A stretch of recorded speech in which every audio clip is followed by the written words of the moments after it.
አቶ ለይኩን በወይዘሪት ዝናሽ ወጥመድ ውስጥ ችግር ውስጥ እንዲገባ አደረገችው። አቶ ለይኩን ዝናሽ ከሌላ እንደወለደች ከአቶ ተሰማ እንደወለደች ሲሰማ እሷን እገላለሁ በማለት አንድ ሁለት ትንቅንቅ ላይ በነበሩ ሰዓት የዳግም አባት ሞተ። ዳግም አባቱን እየፈለገ ያለ ባትሪውን እነ ናሆሚ ቤት ሲያገኘው እናቱን ይጠይቃል። እናቴ አባቴ እዚህ መጥቶ ነበር ወይ ብሎ ሲላት አይ አልመጣም በማለት በመንተባተብ ትመልሳለች። እሱም ምንድነው እንደዚህ የሚያንተባተብሽ? በቃ ተረጋጊ፣ አባቴ ካላንድ ምክንያት ዙሮ አልጠፋም፣ ይሄ ባትሪ እዚህ ቤት ነበር በማለት ጠይቃት። እነ ናሆሚና ዳጊ እንዲሁም ደግሞ ናሆም ወደ ዝግጅቱ ቦታ ሊሄዱ ነው። ፕሮሰሱ አሁን ተጀምሮላቸው ገጠር ላይ ያለው አሁን አልቆላቸዋል። ሊሄዱ ሲሉ አምራን ይሄን ስትሰማ በጣም አበደች። እንዴት ካንተ ጋር ትሄዳለች? መሄድ የለባትም በማለት በቅናቱ ውስጥ ገባች። ናሆሜ ምን ሆና ነው? ምንድነው የምፈልገው? በቃ ብሎ ሲጠይቃት አምራንን እኔ ከሷ ልጅ ጋር ማየት አልፈልግም በማለት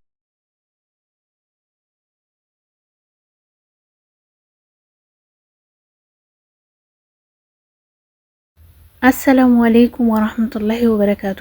ውድና የተከበራችሁ የቻናል ቤተሰቦች እንዴት ናችሁ? ደህና ናችሁ? እኔ ደህና ነኝ አልሐምዱሊላህ። በያላችሁበት ዓለም ዳርቻ ሰላማችሁ ብዝብዝት ይበልልኝ። ክፍል 54 ናሆሚ ተለቀቀ። ወደ ክፍል 3 ስንመለስ አቶ ለይኩን የዝናሽን አንድ ባንድ ነገር ሲሰሙ የሰሙት መጀመሪያ ላይ አምራ ናት ይህን ሁሉ ነገር መዘዝ ያመጣችው። ለናሆሚ የገደለባት ልጇ ኤርሚያስ መሆኑን እያወቀች እናት ናት የገደለችው ብላ ተናገረች። ናሆሚም የኔ እናት ይሄን አታረግም፣ እንዴት በልጇ ላይ ይሄን ታረጋለች በማለት መለሰላት። እሷ ግን እሷ ናት ያደረገችው ብላ ሞጭጭ ብላ ስትል የናሆሚ አባት ሲሰማ ወይዘሮ ዝናሽን አንቺ ጨካኝ፣ እንዴት የልጅ ልጅሽን ትገለለሽ በማለት እሷን ለመግደል አንቺ አረመኔ ብሎ ቁጣ መጥቶ ሊገላት ሲል አቶ ተሰማ የዳጊ አባት ቤት ውስጥ ነበርና አይሆንም ብሎ ሲገላገል አንድ ሁለት ትንቅንቅ ሲያያዙ ሳያስቡት ጥይቱ ባርቆ የዳጊን አባት መተው ሞቷል። በዛ አጋጣሚ እንግዲህ ወይዘሪት ዝና ወጥመዷ ውስጥ እንደገባ ስታቅ እንዴት በምንድነው እሷ ልታስፈራራሽ የቻለችው? በዚህ ልክስ አንቺ እንዴት እንደዚህ ታረጊያለሽ? በማለት ሲጠይቃት እኔ እሷን ልጅ አልገደልኩባትም፣ ነገር ግን አሁን እውነቱን ማወቅ ከፈለክ ዳጊ ልጄ ነው። ካንተ ስራ ቦታ በየርክ ጊዜ ትተኸኝ ስትሄድ እኔንም አትፈልገኝ መስሎኝ ከተሰማ ወልጃለሁኝ። ልጁ የዳጊም የሁለታችንም ልጅ ነው፣ የተሰማም የኔም ልጅ ነው በማለት እውነታውን ትናገራለች። እንዴት እስከ ዛሬ ድረስ ይሄን አላቅም በማለትም አቶ ለይኩን በጣም ጸጸት ውስጥ ይገባሉ። ይኸው ባንቺ ምክንያት ሰው ገዳይ ሆንኩኝ፣ ምን ትጠቀሚያለሽ አሁን እኔ እንደዚህ በመሆኔ? በቃ እጄን መስጠት አለብኝ ለህግ ብለው ሲሉ እንደዛማ መሆን የለበትም፣ አንተ ለህግ ሰጠህ ማለት እኔ ደግሞ እንዴት ነው ልጆችስ እንደዚህ የሚሆኑት በማለት ወሩ ነበር። ዳግም ቤት ውስጥ ሲመጣ አባቱን ሲፈልገው ወደ ገጠርም ሲደውል የትም ቦታ ሲደውል ምንም ነገር ፍንጭም ሊያገኝ አልቻለም። ዳግም አባቱን በማፈላለግ ላይ አንድም ፍንጭ ሳያገኝ ቤት ውስጥ ቁጭ ባለ ሰዓት የአባቱን ባትሪ ያገኘዋል። የአባቱን ባትሪ ሲያገኘው አባቴ ባትሪ እዚህ ምን ይሰራል? አባቴ መጥቶ ነበር ወይ? ንገሪኝ ባክሽን እማዬ ብሎ ሲጠይቃት ምን ይሰራልና ነው እዚህ እኛ ጋር ብላ እሷም እየፈራች ተባ እያለች ትነግረዋለች። እና ታዲያ አባቴ ባትሪ እዚህ ምን ያደርጋል? ይችን ባትሪ ነው ሲያልቅ ይችን ላይተር ነው ሲያልቅ እየሞላ ጋዝ የሚጠቀማት። ስለዚህ እዚህ ቤት ውስጥ ካልመጣ እንዴት ይሄ ላይተር ዝህ ሊመጣ ቻለ በማለት ይጠይቃታል። ወይዘሮ ዝናሽ ማቀው ነገር የለኝም፣ አባትህ እዚህ አልመጣም፣ ከመጣ ደግሞ ወዴት ይሄዳል ብለህ ነው በማለት በውሸት ትነግረዋለች። ዳግም እሺ ምንድነው ታዲያ እንደዚህ ያስደነገጠሽ አንቺ ብሎ ሲጠይቃት እኔ ምንም የደነገኩት ነገር የለም አንተ መስሎህ ነው በማለት ትመልስለታለች። መኝታ ክላሳቸው ስትገባ አቶ ለይኩን ግራ ገብቶት ምን ማድረግ እንዳለበት ሁሉ ነገር ጭልምልም ብሎበት እያሰበ ነው። እጄ ልስጥ ወይስ ምን ላድርግ? ልጆችስ አንድ ነገር ላይ ሳላደርሳቸው ምንድነው ማደርገው? በማለት በሀሳብ እየሄዱ ወይዘሪት ዝናሽ ትመጣና በቃ አሁን ምንም መተገዝ አያስፈልግም፣ ስለዚህ ሁሉም ሰው ሲተኙ ወስደን ጫካ ውስጥ እንቀብረዋለን ብላ እያለች ነበር። ላንቺ ቀላል ነው አደሉ የሁሉ ነገር? ይቅርታ አድርግልኝ፣ በቃ እሱን ከዚህ ቤት ካስወገድን ሰላም እናገኛለን ብላ ስትል ወይዘሪት ዝናሽ ላንቺ ቀልድ ነው አደል፣ ለኔ ግን የዘላለም ጸጸት ነው በማለት አቶ ለይኩንም እያወሩ ነበር። ወይዘሪት ዝናሽ አቶ ለይኩንን እጇ ውስጥ ስላስገባች ወጥመዱን እሳቸው ላይ ስላደረገች ነገሯን አንድ ባንድ የምትካሄደዋን ነገር ሁሉ በካሜራ እያስቀመጠች ነበረ። አምራን እዛ ቤት ውስጥ ስትመጣ ልጅሽ መታለች በማለት